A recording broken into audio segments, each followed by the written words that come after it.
Selamat pagi pemirsa. Dugaan pemerasan yang dilakukan pimpinan Komisi Pemberantasan Korupsi atau KPK terhadap mantan Menteri Pertanian Syahrul Yassin Limpo adalah kasus sangat besar. Jika terbukti, kasus ini bisa benar-benar merobohkan muruah wibawa KPK. Pemirsa, inilah yang akan kita bahas dalam editorial Media Indonesia edisi hari ini Selasa 10 Oktober 2023 dengan tema Tim Independen Selamatkan KPK bersama saya Leonard Samosir. Dan Anda semua para pemirsa juga bisa ikut menyatakan pendapat Anda nanti dengan menelepon nomor telepon 021 583 99 100. Dan pemirsa, pagi ini telah hadir bersama saya Ketua Dewan Redaksi Media Group Elman Saragih. Bang Elman, selamat pagi. Pagi, Bung Leo. Sehat-sehat, Bang? Sehat. Sudah main bulu tangkis. Jadi makin populer belakangan ini, Bang, main bulu tangkis itu. Bulu tangkis ya? Iya, tidak apa-apa kan? Tapi kan bulu tangkis kan jangan diidentikan dengan pemerasan loh. Bukan. Biasanya kalau kita main bulu tangkis itu memeras keringat, Bang. Berkeringat. Tidak memeras yang lain. Bukan memeras kantong ya. Oke. Sebelum kita bahas bagaimana tim independen bisa menyelamatkan KPK, pemirsa, kita akan lihat dulu beberapa berita yang diperhatikan Media Indonesia untuk pagi ini. Yang pertama, ini senapas dengan editorial Bang Elman, headline untuk hari ini di Harian Media Indonesia, Bareskrim didorong ambil alih. Ini maksudnya kenapa kemudian jadi ke Bareskrim ini, Bang, yang didorong ambil alih, Bang Elman? Ya, ini sebetulnya soal teknis saja. Oh, teknis. Jadi soal level ini kan. Jadi KPK itu kan satu level dengan markas besar kepolisian kan. Jadi kalau Polda itu kan sebetulnya walaupun dalam penegakan hukum tidak ada leveling kan. Tapi ini kan soal psikologi saja.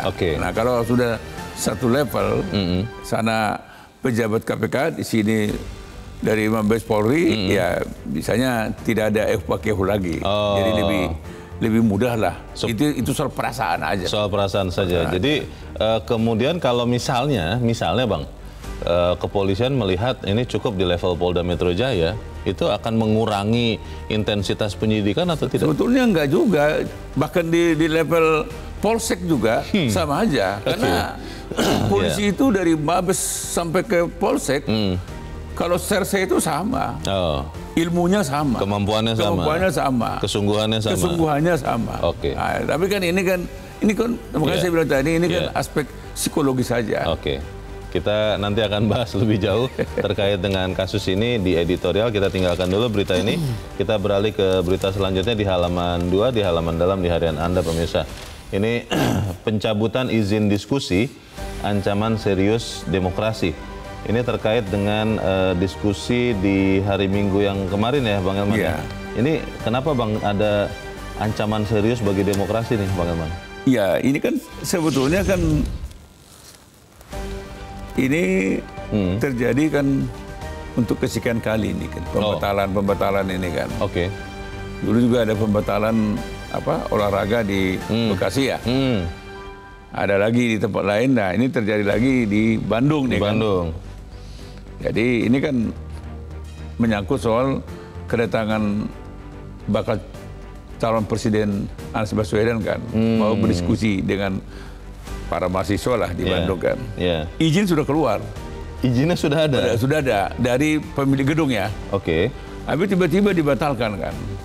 Nah, ini kan sebetulnya kan apa yang salah dalam sebuah diskusi ini kan soal berekspresi kan. Karena kebebasan berekspresi. Kalau dikatakan pejabat Gubernur Jawa Barat, Bang, di dalam berita ini, Bey Mahmudin, mengatakan mohon dilihat secara utuh antara izin dan yang terjadi katanya, karena ada aturan, menjalankan aturan yang berlaku untuk melarang agenda berkonten politik dilaksanakan di gedung milik Pemprov.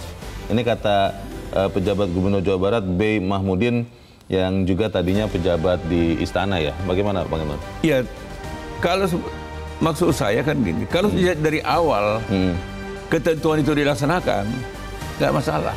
Dari awal harusnya tidak diberi izin. Nah, kalau memang itu aturannya. Kalau memang aturannya seperti itu ya. Bahwa tidak boleh ada kegiatan politik. Aset Pemda, aset pemerintah dipakai untuk kegiatan politik. Nggak apa-apa. Tapi ini kan tidak diberitahu sejak dari awal. Kalau dari awal misalnya tegas diumumkan. Untuk agenda politik tidak boleh menggunakan fasilitas pemerintah provinsi ataupun kabupaten kota dan itu untuk semua, berlaku untuk semuanya. Nah, kan itu enak kan. Ini kan Kan nggak mungkin juga pemilik gedung itu memberi izin kalau itu melanggar kan. Iya. Kan nggak mungkin dia tidak paham. Lucu ya? Ya lucu aja sih. Ya sudah Bang, kita tertawa saja. Ya, tapi kan tidak elok kan. Tidak elok. Ya. Kita tertawakan ketidakelokan mereka. Ketidakelokan ini, dan tapi kita minta betul jangan sampai lagi ada ketidakelokan. Ya. Oke, kita tinggalkan itu, kita ke berita selanjutnya di halaman 3. Ini terkait di kolom pemilu 2024. Jangan biarkan Mahkamah Konstitusi atau MK jadi penopang dinasti Jokowi. Ini maksudnya menopang dinasti Jokowi, bagaimana ceritanya nih, Bang? Ya, ini kan sebetulnya kan mungkin dari awal tidak ada maksud untuk untuk keberlanjutan dinasti kan, apalagi dinasti Jokowi kan. Tapi karena lama proses uji materi batas bawah usia calon presiden ini berlama-lama, dan bahkan juga berbagai pihak, para ahli bahkan para mantan ketua MK juga sudah memberi warning bahwa ini bukan wilayahnya MK, itu adalah wilayah pembentuk undang-undang, DPR dan pemerintah. DPR dan pemerintah. Nah, mestinya dari awal MK sudah menolak ini sebetulnya kan. Tetapi ini kan sepertinya dia ulur. Nah, sehingga muncul tafsir ini. Jadi ada dugaan-dugaan. Ada dugaan. Ini kan mau menopang dinasti Pak Jokowi kan. Apalagi ketua MK juga dalam hubungan pribadinya adalah adik ipar dari Presiden Jokowi. Ada konflik interest di sini kan. Nah, ini sebetulnya diingatkan, hati-hati. Jadi keliru mengambil keputusan, maka jawaban orang pun terhadap keputusan itu kan, ini dinasti Jokowi sedang dibangun kan gitu. Tapi kalau misalnya diputuskan, Bang, kemudian usianya dibuat lebih muda, apakah itu artinya serta-merta membantu Gibran misalnya yang sering disebut-sebut itu kepentingannya? Karena Gibran per 1 Oktober yang lalu 36 tahun kan. Oke. Kan begitu kan. Sementara menurut undang-undang pemilu, batas minimal itu 40 tahun kan. Jadi ini saling dikait-kaitkan. Bukan kebetulan ya? Bukan.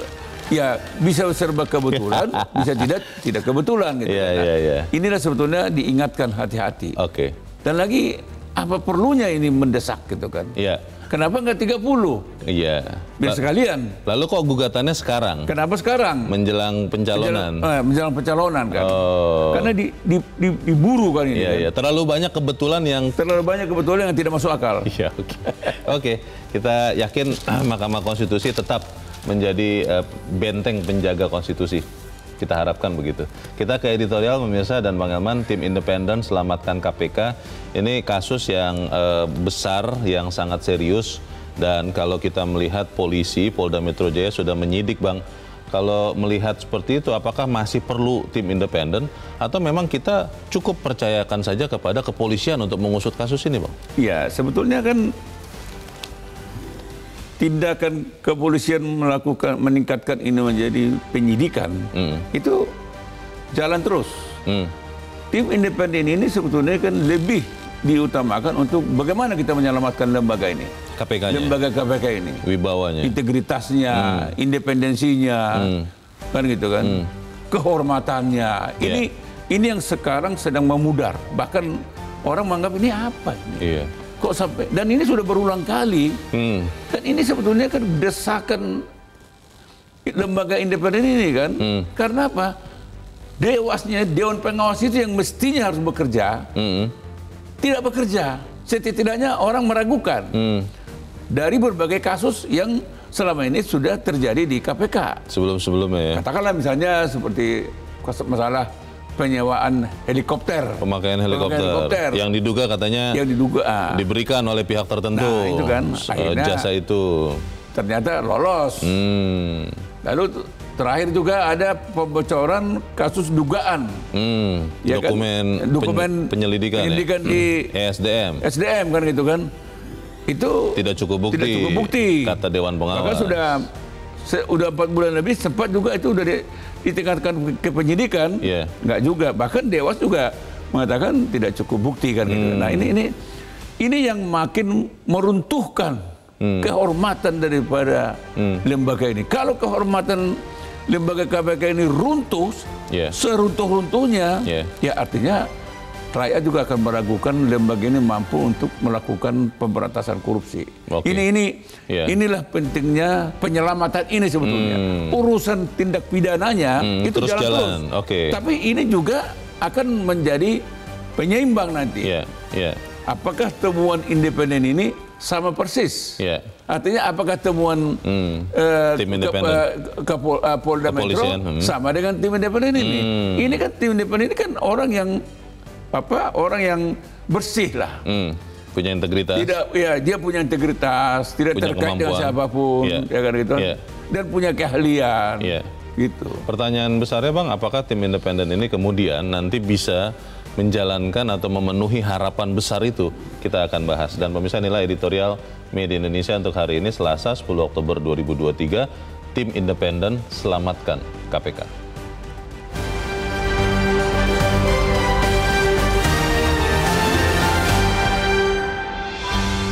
Tim independen selamatkan KPK.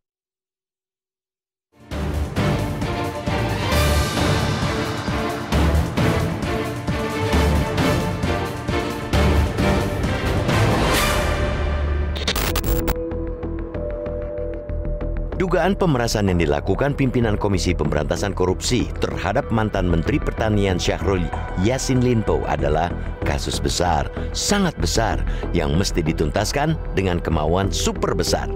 Ia mempertaruhkan marwah lembaga luar biasa sekelas KPK sehingga tak cukup ditangani dengan instrumen hukum biasa.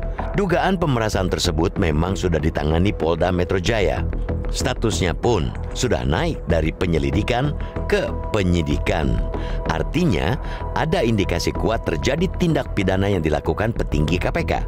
Belum dijelaskan siapa yang dimaksud, tetapi diyakini bahwa yang diduga memeras Syahrul ialah Firly Bahuri, sang ketua KPK. Bahwa perkara hukum ditangani oleh penegak hukum adalah hal yang lumrah dan sudah semestinya. Bahwa pihak Syahrul melaporkan dugaan pemerasan itu ke Polda Metro Jaya juga tepat. Pun ketika Polda Metro kemudian bergerak, menyelidik, hingga akhirnya menyidik, akan tetapi perkara tersebut terlalu besar untuk diselesaikan hanya oleh jajaran Polda. Ada sejumlah alasan kenapa ia mesti dituntaskan lewat cara dan dengan sumber daya yang tidak biasa. Pertama, kasus ini melibatkan petinggi KPK yang punya kewenangan dan kekuasaan sangat besar dalam memerangi korupsi. Kedua, karena itu pula kasus ini berkelindan dengan masa depan integritas dan kredibilitas KPK. Lalu ketiga, selama ini kasus-kasus dugaan pelanggaran etik maupun pidana yang menyangkut petinggi KPK majal dalam penyelesaian. Untuk urusan etik, tak usahlah kita terlalu berharap lagi pada Dewan Pengawas KPK. Sebagai pengawas dan penegak etika insan KPK, Dewas jauh dari tugas dan fungsi yang seharusnya. Mereka lemah, lunglai, acap kali menangani pelanggaran dan penyimpangan, terutama yang dilakukan komisioner KPK. Untuk urusan pidana, kita juga sulit berharap penuh kepada penegak hukum termasuk kepolisian. Masih ada ruang keraguan bahwa mereka akan betul-betul profesional, benar-benar berpijak pada hukum. Perkara dugaan pembocoran dokumen hasil penyidikan KPK di Kementerian Energi dan Sumber Daya Mineral atau ESDM, contohnya. Dalam kasus yang juga melibatkan Firly itu, Polda Metro Jaya telah menaikkan statusnya ke penyidikan sejak Juni lalu. Namun, apa yang publik dapat? Setelah 4 bulan lewat, perkembangannya hingga sekarang tetaplah gelap. Alih-alih dilimpahkan ke pengadilan, penetapan tersangkanya saja belum. Padahal kata Kapolda Metro Jaya Irjen Karyoto kala itu, penyidik sudah menemukan adanya unsur pidana. Kita tak hendak berburuk sangka kepada Polda Metro Jaya. Namun, kita juga tak ingin penanganan kasus pemerasan oleh Firly kali ini seperti sebelumnya yang tak jelas dan tak tuntas. Karena itulah, kita amat sepakat dengan usulan agar Presiden Joko Widodo membentuk tim independen untuk menjamin penyelesaiannya terang benderang. dengan memilih orang-orang pilihan yang punya keahlian, yang berintegritas, yang kredibel, yang bebas dari kepentingan, tim akan mampu mengurai masalah apa adanya. Temuan-temuan yang independen dan valid pun bisa dihasilkan sebagai basis bagi Presiden untuk mengambil langkah penyelesaian masalah super serius itu. Meski tidak pro justisia, tim independen bukan barang haram. Pada 2009, Presiden Susilo Bambang Yudhoyono membentuk tim 8 untuk menyelesaikan kasus Cicak versus Buaya. KPK kontra Polri Jilid 1. Lalu pada 2015, Presiden Joko Widodo membentuk tim 7 guna menuntaskan perkara Cicak versus Buaya, KPK kontra Polri Jilid 2. Dugaan pemerasan oleh pimpinan KPK bisa benar-benar merobohkan marwah KPK. KPK harus diselamatkan dari tangan-tangan jahat pemimpinnya. Membentuk tim independen adalah bagian dari penyelamatan dan rakyat berharap Presiden Joko Widodo lekas turun tangan untuk itu. Bukan di pemilu, disinilah seharusnya Joko Widodo cawe-cawe.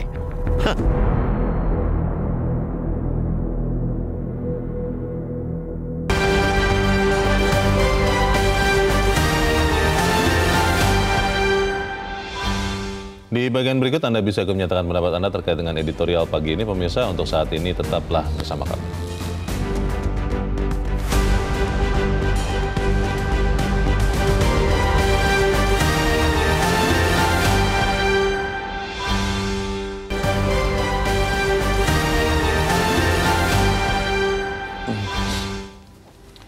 Terima kasih Anda masih bersama kami di Editorial Media Indonesia. Bang Elman, kalau pertanyaannya adalah bagaimana tim independen ini benar-benar bisa efektif untuk menyelamatkan KPK? Saya berangkat dari awal dulu, Bang.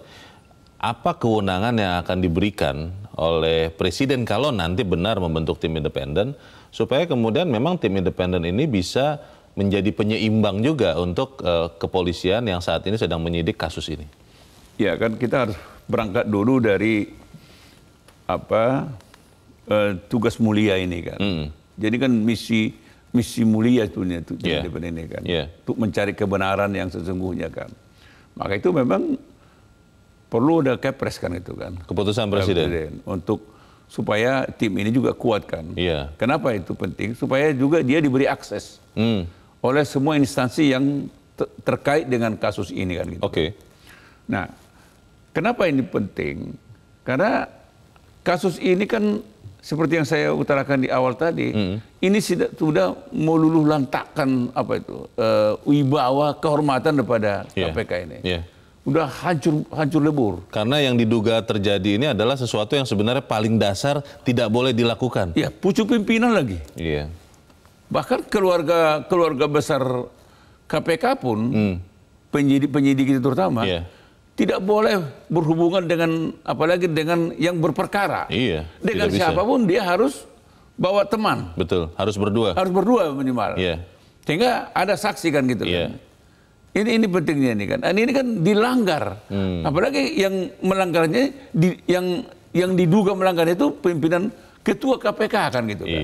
Nah ini bahaya ini. Ya kalau memang begini, ngapain lagi kita pertahankan lembaga KPK ini kan. Nah, sekarang kan kita tetap ingin lembaga KPK ini dipertahankan. Oleh karena itu memang perlu dicari tahu apa yang terjadi.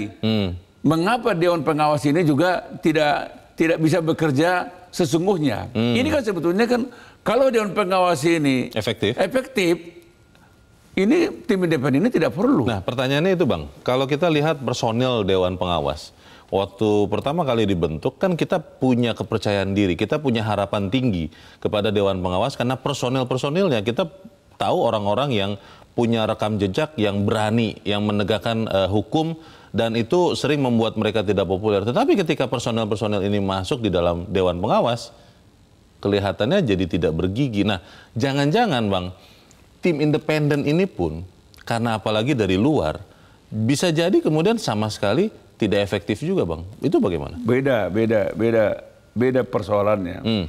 Apapun namanya kan, sepertinya kalau yang dugaan saya, Dewan Pengawas KPK ini sepertinya menjadi bagian daripada KPK kan. Malah jadi bagian. Ada di dalamnya. Ada semangat korsa di situ. Ada semangat korsa kan. Oh. Ya kan gitu kan. Okay. Jadi kalau masih bisa dilindungi, ya lindungi kan gitu kan. Nah, tapi kalau tim independen ini kan sama sekali tidak terkait.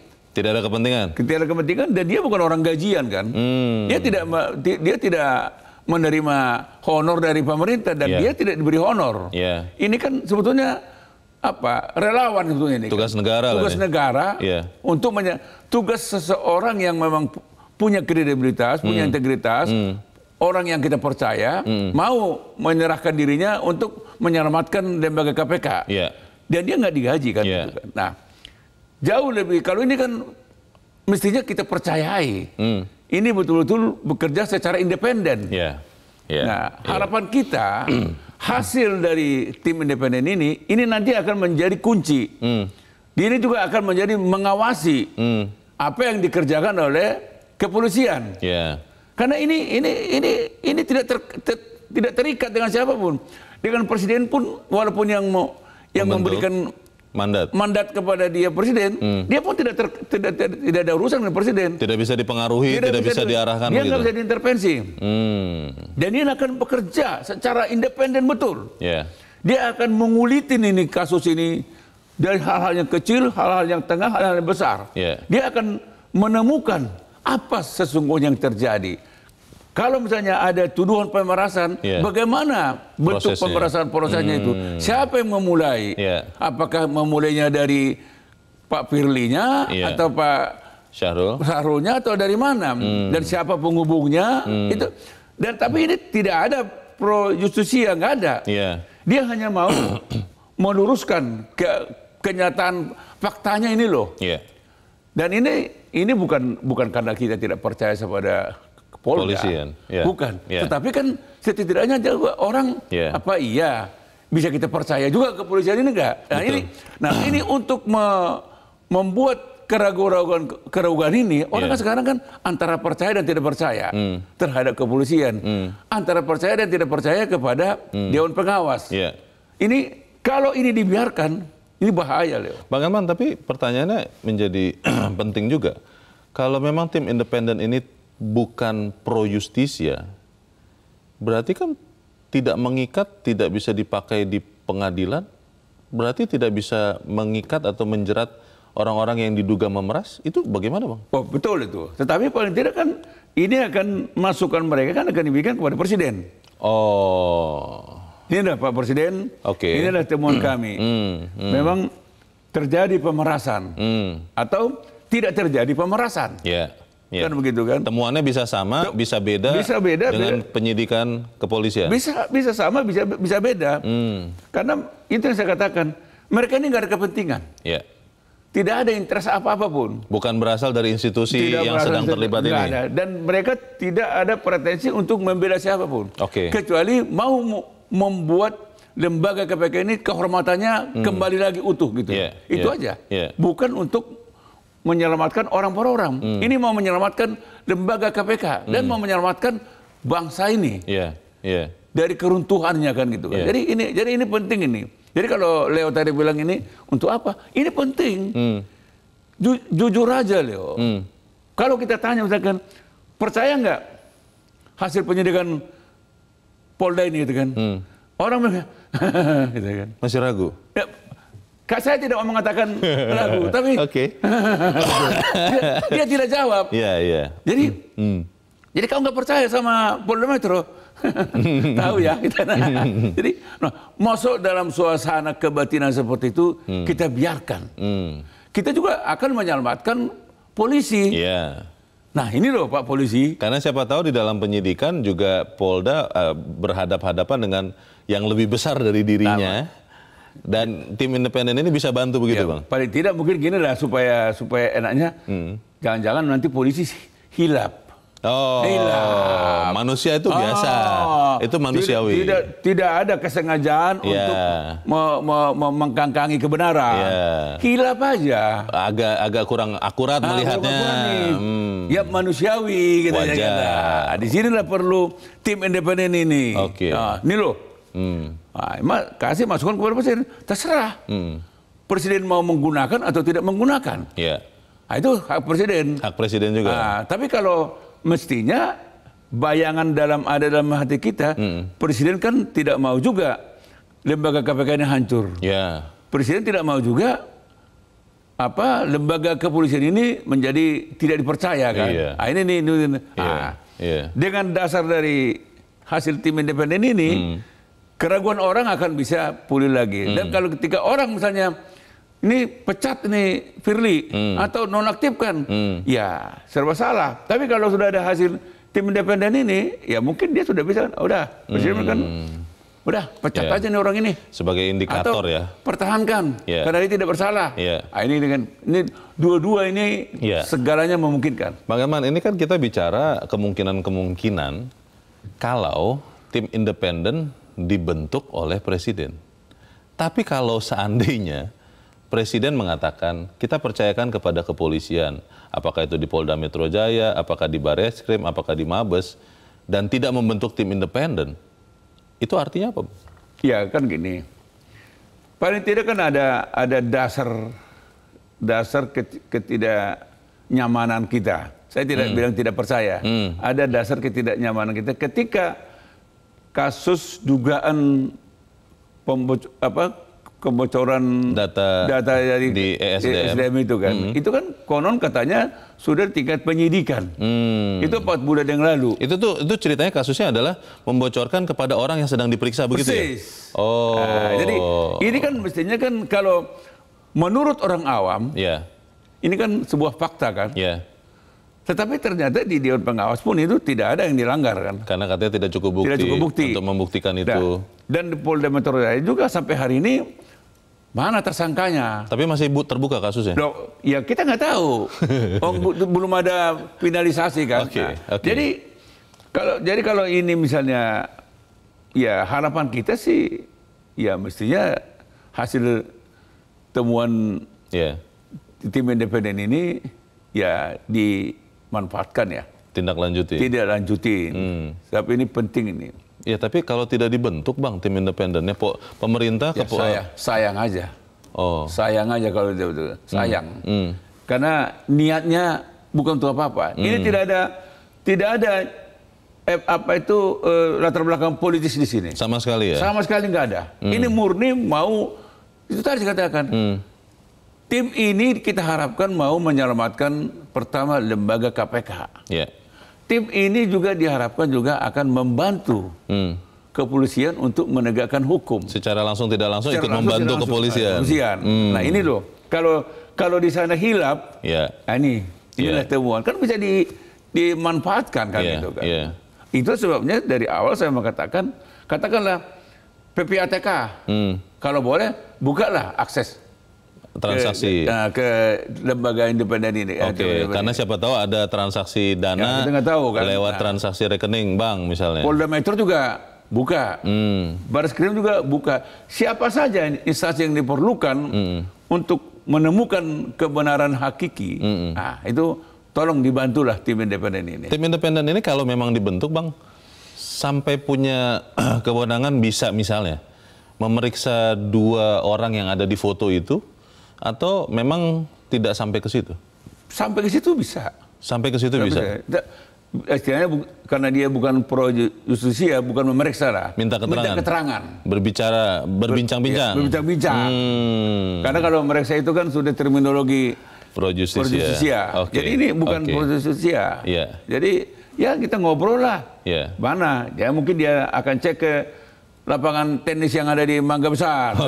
Siapa yang punya itu? Bang, pertanyaannya Bang, ini kan kita melihat kasus yang sedang bergulir. Berapa cepat kira-kira tim independen ini kalau memang dibentuk akan terbentuk, dan berapa cepat mereka bisa bekerja? Karena sementara itu kan akhirnya orang jadi bertanya-tanya, KPK ini kasus-kasus lain Bang, apakah legitimate mereka mengakses atau menyidiki kasus-kasus dugaan korupsi? Jangan-jangan di kasus-kasus itu pun ada hal serupa terjadi. Kita jeda dahulu Bang Elman dan pemirsa tetap bersama kami, Editorial Media Indonesia segera kembali.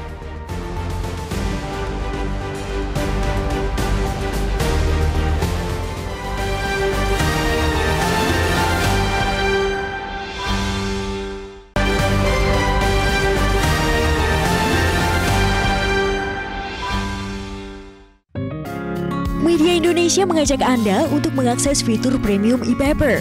Dengan sajian konten berbasis intelektual dan meneguhkan kebangsaan, Media Indonesia tampil dengan lebih dinamis melalui e-paper Media Indonesia yang dapat Anda akses kapan saja, di mana saja. Caranya mudah, download aplikasi Media Indonesia di Android atau ketik link e-paper.mediaindonesia.com atau bisa scan QR code pada layar kaca Anda. Klik tab e-paper di bagian samping layar tablet Anda, daftarkan data diri, serta pilih paket berlangganan e-paper Media Indonesia sesuai dengan kebutuhan Anda. Nikmati juga bonus spesial tambahan 4 halaman rubrik fokus setiap hari. Semua bisa Anda dapatkan hanya di e-paper Media Indonesia.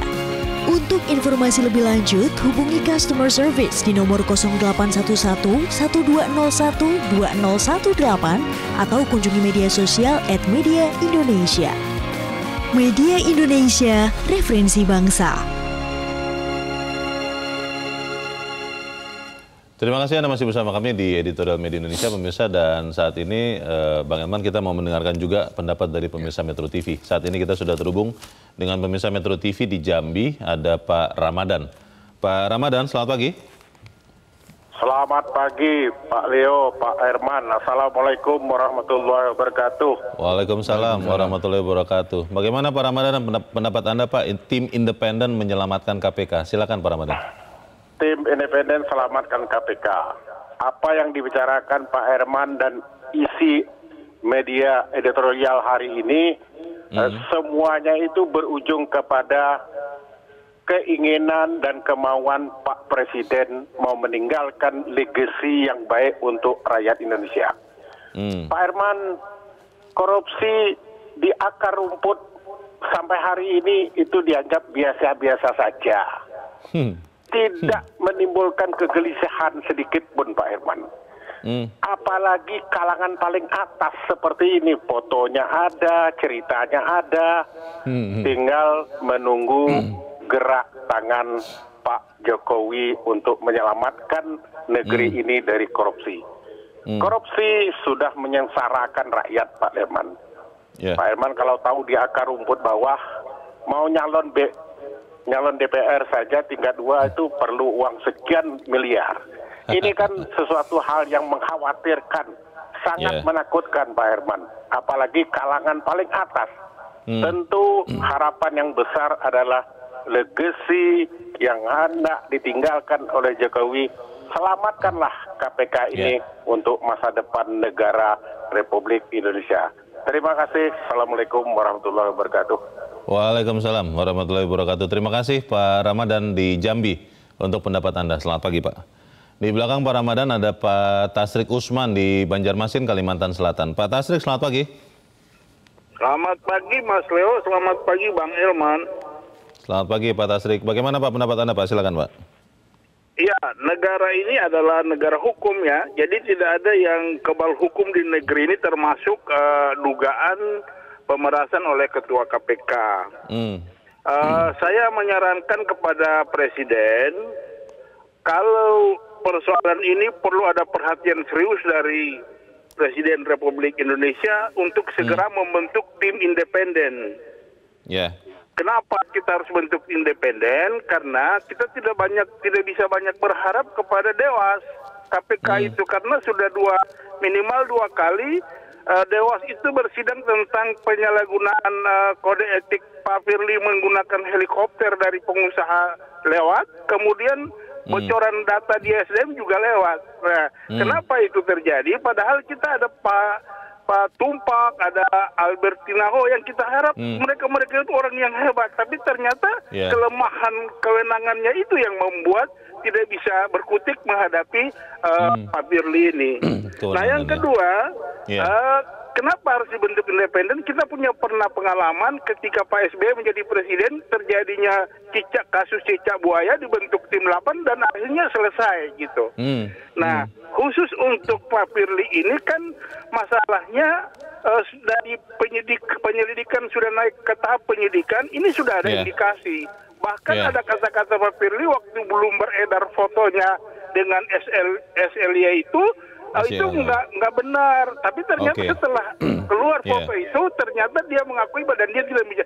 Nah, jadi untuk menyelamatkan marwah KPK dibentuklah tim independen yang benar-benar berintegritas. Dan supaya penegakan hukum di negeri ini untuk lebih baik begitu. Terima kasih. Terima kasih Pak Tasrik Usman di Banjarmasin, Kalimantan Selatan untuk pendapat Anda. Selamat pagi Pak. Di belakang Pak Tasrik ada Pak Poli di Ambon. Pak Poli, selamat pagi. Pagi Pak Irman. Pagi Pak Leman. Pagi Pak Leo. Selamat pagi. Silakan Pak Poli, pendapat Anda Pak. Langsung saja Pak. Jadi menurut saya Pak, karena memang lembaga rasuah KPK ini kan lembaga yang kita banggakan. Tetapi selama ini Pak, saya akui Pak, bahwa KPK itu dalam mengungkap korupsi sudah banyak yang terjadi. Nah, kalau kasus pemerasan Pak, saya mengatakan begini, semua ini kan dalam dugaan Pak Leo dan Pak Elman. Nah, kalau topik pagi ini tim independen, saya akan rumput mengusulkan Pak. Di Indonesia ini kan pakar-pakar hukum perguruan tinggi kan cukup banyak Pak Elman dan Pak. Dan kalau menurut saya mereka ini dilibatkan saja sebagai tim independen untuk mengungkap kasus ini agar betul-betul tim ini ditunjuk oleh Presiden, lembaga perguruan tinggi yang memang pakar-pakar hukumnya yang profesional Pak Leo. Supaya mereka ini bisa bekerja, bagaimana menyelamatkan KPK ini sebagai lembaga rasuah untuk menyelamatkan korupsi di Indonesia. Barangkali dari akar rumput menurut saya seperti itu. Terima kasih Pak Ilman dan Pak Leo. Selamat pagi. Selamat pagi. Ya, terima kasih Pak Poli di Ambon untuk pendapat Anda Pak. Selamat pagi. Para pemirsa berharap bahwa kasus ini segera diperjelas ya Bang dengan ada pembentukan tim independen. Tapi pertanyaannya kan kita juga tidak bisa nafikan bahwa kondisi sekarang sudah masuk ke tahun politik, Bang. Konsentrasi pemerintah ini sudah terbagi-bagi. Ada sekian personel yang memang punya misi politik yang lain misalnya. Nah, kalau dalam kondisi seperti sekarang, ada kasus seperti ini, apakah kemudian pemerintah masih akan sungguh-sungguh menuntaskannya, akan mau kemudian segera membentuk tim independen yang bergerak dengan cepat juga, atau ya terabaikan ini, Bang? Ya, kalau bicara tentang kesungguhan, ya katakanlah misalnya periodisasi ini berakhir hari ini misalnya, besok sudah yang baru, ya. Tetap aja hari ini pun walaupun tinggal 1 hari, kalau memang mendesak hari ini pun tetap dibentuk, diusut, dibentuk, kan penegakan hukum itu kan tidak ada urusan tahun politik. Penegakan hukum itu ya itu kan harus ditegakkan selama-lamanya. Jadi tidak ada kalau tahun politik maka itu sebabnya sebetulnya ketika kejaksaan mengkaitkan tahun politik dengan pengusutan orang-orang terkait dengan korupsi ditahan dulu. Itu sebetulnya tidak benar. Itu salah itu. Salah. Siapapun dia. Kalau memang dia melakukan tindak pidana korupsi, kapanpun mestinya ditindak. Karena katanya kejaksaan kan khawatir nanti dianggap itu bersifat politis, ada dipakai untuk mengincar-mengincar, katanya gitu Bang. Loh makanya jangan pernah menggunakan kewenangan ini untuk mempolitisasi. Jangan pakai kacamata politis. Jangan kacamata politik. Untuk memberantas korupsi ini. Itu makanya jangan pernah menggunakan lembaga yang ada untuk kepentingan politis. Jadi lembaga yang ada memang lembaga penegak hukum yang menegakkan hukum. Jangan digunakan untuk mau mempersulit orang, untuk jangan menjadi ini. Nah, itu jangan diperiksa kemudian setelah ada perubahan sikap politik jadi hilang. Atau memang ketika sikap politik berbeda diperiksa begitu. Ini kan bisa lihat. Konon katanya. Orang diperiksa sekian jam. Gawat gitu kan. Sekian belas jam. Nah, ternyata tidak jadi. Tidak ada apa-apa. Tidak ada apa-apa. Beberapa hari kemudian haluan politiknya berubah. Ini konon katanya. Konon katanya. Kita kan nggak tahu. Kita tidak menuduh siapa di sini. Jadi menurut saya nggak ada alasan presiden untuk menunda ini. Karena kalau kita lihat ini ya kan, coba yang terlibat, yang diduga terlibat dalam kasus ini kan yang satu konon katanya ketua KPK, di sini mantan menteri. Ini serius semua. Serius. Levelnya level. Dan mantan menteri ini mengadukan ke kepolisian. Nah, artinya kalau ini hanya konon katanya, hanya omong kosong, hanya ini rekayasa. Mantan menteri pertanian ini datang ke Polda, membenarkan bahwa dia diperas. Yang memeras diduga ketua KPK. Oke. Jadi masa ini kan tidak bisa dibiarkan. Jadi sangat terang benderang sebetulnya. Dan sebetulnya karena ini sangat terang benderang, mestinya kepolisian pun harus terang benderang juga melihat ini. Tidak perlu berlama-lama. Jelas kok. Bahkan ada saksi, yaitu kan Kapoltabes Semarang. Pangkat Kombes. Kurang apa? Di sana yang melaporkan ada supir, ada ajudan. Jadi semua jelas namanya siapa, yang diduga meras siapa, ada. Ada foto. Ada foto. Ada video konon katanya, Bang. Ada. Jadi foto ini pun nggak mengada-ada loh. Dan Pak Firly pun mengakui. Akhirnya. Awalnya kan bilang tidak ada. Bertemu. Kan gitu kan. Nah, hanya mereka berdua lah yang tahu apa yang mereka bicarakan di situ. Apa yang terjadi di situ. Apa yang terjadi. Boleh dibantah, ya boleh juga diakui kan gitu kan. Terserah. Tapi kan masyarakat menganggap, wah ini apa urusannya? Kalau tim independen ini masih belum dibentuk juga, belum bekerja juga, atau tim independen dibentuk tapi juga butuh waktu lama, Bang. Bagaimana dengan legitimasi KPK? Bagaimana dengan legitimasi pemeriksaan kasus-kasus korupsi yang mungkin sedang ditelisik oleh KPK? Apakah kemudian kita masih bisa percaya? Karena ada usulan tadi, selama pemeriksaan ini, penyidikan dari kepolisian, ya sebaiknya nonaktif. Apakah harus seperti itu? Kita bahas di bagian berikut. Pemirsa tetap bersama kami, Editorial Media Indonesia. Segera kembali.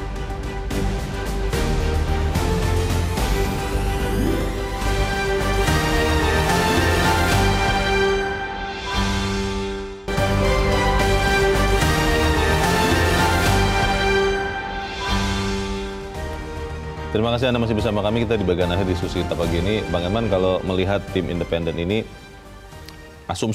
kita asumsikan bahwa dibentuk, Bang. Seberapa cepat itu akan bekerja dan apakah kemudian pemerintah benar-benar akan mendukung penuh tim independen ini, Bang? Ya, pertama saya harus katakan, bukan hanya pemerintah, rakyat pun mendukung. Jadi pemerintah harus mendukung sepenuhnya. Kan itu tadi saya katakan, niat daripada tim ini tidak ada niat politik kok. Tidak ada niat untuk menjatuhkan siapapun. Apalagi kalau dituduh untuk menjatuhkan pemerintahan ini. Nggak ada. Justru tim ini akan memperkuat pemerintahan ini. Bukan untuk memperlemah KPK juga ya? Bukan ya? Ini untuk membuktikan komitmen daripada pemerintah ini untuk penegakan, memberantas korupsi ini betul-betul tidak pernah luntur. Itu juga yang akan dibangun di KPK, yang akan dibangun di lembaga penegak hukum lainnya kan gitu kan. Jadi itu saya katakan tidak ada alasan untuk keberatan dibentuknya tim independen ini. Kan mestinya juga presiden kan kalau kita ikutin perkembangan terakhir, kan presiden kan pernah bilang hampir semua yang terjadi di negeri dia tahu kok. Kan itu, bahkan dia bilang apa yang terjadi di partai politik dia tahu. Karena punya data intelijen. Ini pun menurut saya tahu juga. Presiden kan kalau presiden bilang nggak tahu, kurang masuk akal. Atau intelnya kurang jago. Tidak masuk akal juga. Atau mungkin intelnya khusus ini tidak dilaporkan. Kilaf. Wah, lupa kita melaporkan kepada Pak Presiden. Bisa juga. Bisa. Tapi kan keterlaluan kan. Karena ini kan perbuatan yang sangat betul menjijikkan. Jujur aja, Leo. Kalau ini terjadi kayak di negara-negara maju, ini satu hari selesai ini. Kasus ini selesai kan. Gampang kok.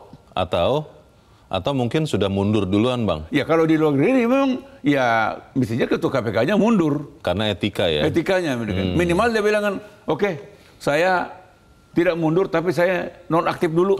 Untuk mempermudah pemeriksaan ini. Dan supaya kinerja perusahaan institusi tidak terganggu. Supaya membantu dia juga. supaya fair. Berkonsentrasi. Satu berkonsentrasi, kedua tidak menuduh dia ikut cawe-cawe dalam kasus ini kan gitu kan. Nah, jadi kalau menurut saya kalau dibentuk tim ini cukup 2 minggu pun selesai ini. Harusnya ya? Harusnya, karena tim ini adalah tim yang betul-betul berpengalaman. Katakanlah misalnya seorang Todung Mulia Lubis. Yeah. Siapa yang meragukan Todung Mulia Lubis? Yeah. Mungkin ada lagi misalnya mantan Hakim Agung, misalnya. Mantan jaksa, mantan kepolisian, tokoh masyarakat yang sangat dipercaya gitu kan. Ini kalau mereka ini bergabung, menurut saya pasti akan bisa dihasilkan temuan yang betul-betul kredibel. Betul teman-teman untuk menyelamatkan KPK dan lembaga kepolisian. Selama proses ini masih terus berlangsung, Bang, bagaimana dengan kinerja KPK-nya? Karena kan nanti akhirnya orang bisa berpikir, kalau memang benar ada dugaan pemerasan, jangan-jangan di sekian pemeriksaan kasus korupsi yang lain, jangan-jangan ada juga perilaku yang sama. Saya harus katakan, Leo, sekarang ini orang nggak percaya terhadap lembaga KPK. Gara-gara ini. Berarti mereka rupanya kalau ada yang jadi tersangka benaran, karena nggak berhasil diperas. Nah, ini logikanya bisa begitu ya. Begitu. Itulah persepsi publik hari ini. Jadi nggak boleh anggap enteng terhadap kejadian ini. Kasus ini sangat serius. Jadi si Anu dihukum karena bayarannya nggak cocok gitu kan. Makanya sidik terus. Baik. Jadi sekali lagi saya bilang, Presiden tolong selamatkan negeri ini. Baik. Kita harapkan tim independen segera dibentuk untuk menyelamatkan KPK. Bang Elman Saragih, terima kasih sudah hadir di tempat ini. Selamat pagi, Bang. Pemirsa, KPK harus diselamatkan dari tangan-tangan jahat oknum pemimpinnya. Membentuk tim independen, bagian dari penyelamatan, dan rakyat berharap Presiden Joko Widodo untuk segera turun tangan. Bukan di pemilu, di sini seharusnya Presiden ikut cawe-cawe. Saya Leonard Samposir berterima kasih Anda sudah menyimak editorial Media Indonesia 1 pagi ini. Terus jaga kesehatan Anda, terus jaga nurani Anda. Selamat pagi, sampai jumpa.